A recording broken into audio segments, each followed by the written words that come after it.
All right, Mopar people, welcome back to the channel. I'm Justmoparjoe. If you're new to the channel, check out my videos. This is a 65 Coronet that I'm fully repainting, and I wanted to offer a few tips today on what I think to be the 5 worst places to have to sand on a car whenever you repaint it. Sorry for the red on me, it's a lot of sanding dust. So I always try to wear a mask any chance I can. But let's go ahead and get started with these 5. Worst 5, but also they're the most important 5 places that you need to sand for your paint to actually stick and stay on the car. Here we go. Okay, so I'll go ahead and start with number 1 here. Sanding under your rocker panels, sanding under your rocker panels is probably one of the ones that most lazy paint jobs skip. Just being able to shoot up to the paint going to this point right here. There's another 3 inches under here that needs to be sanded. I'll show that to you. See it there? This one actually needs some more primer on it. But I've taken that down to bare metal.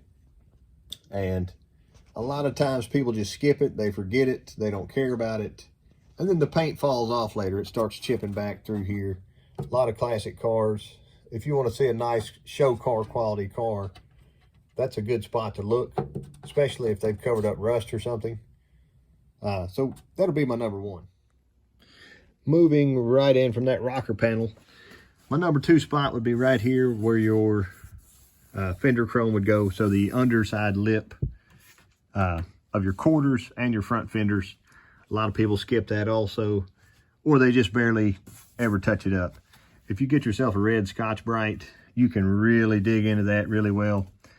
Knock it way down before you shoot your primer on it. And that way your primer will hit, then your paint can go. I also like to come back by with a different, smoother Scotch-Brite before painting.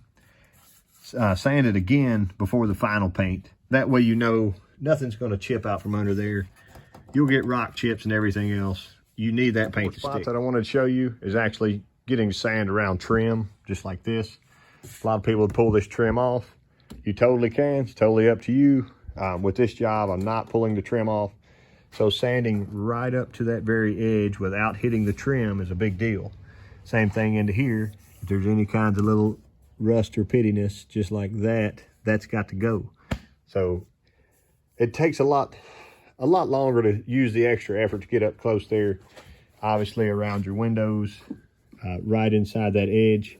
I've seen, and I've been guilty of this before, shooting paint and the paint never lands on that inside edge. It lands up to it. So when you come back later, it starts to rust through there or something like that. So that needs coverage. Sanding through there's a pain, but you got to do it. See up close to this trim without actually hitting the trim. It's very difficult, but you can tape it off. You can do it your way. I just wanted to show you that one. Lastly, number 5, inside of your cowl panel. These really suck to get to. This is what I was taught by my grandpa. Get you a paint paddle and a sheet of paper. This paper actually had the hook and loop backing on it. You can go through just like this, and you go to work. But that has to be sanded, or whenever your paint lands in there, if it doesn't have adhesion, it's going to start chipping, flaking off. That will look bad forever. It's right in everybody's face. They're going to see it. So really prepping that is a big key. That's number 5. Hopefully those 5 will help somebody out there if you're working on your car, painting, anything like that. If you found my channel for looking for paint stuff, give me a like, subscribe, all that stuff. If you like old Mopars, you'll probably want to hang out. So thank y'all for watching, and I'll catch you next time.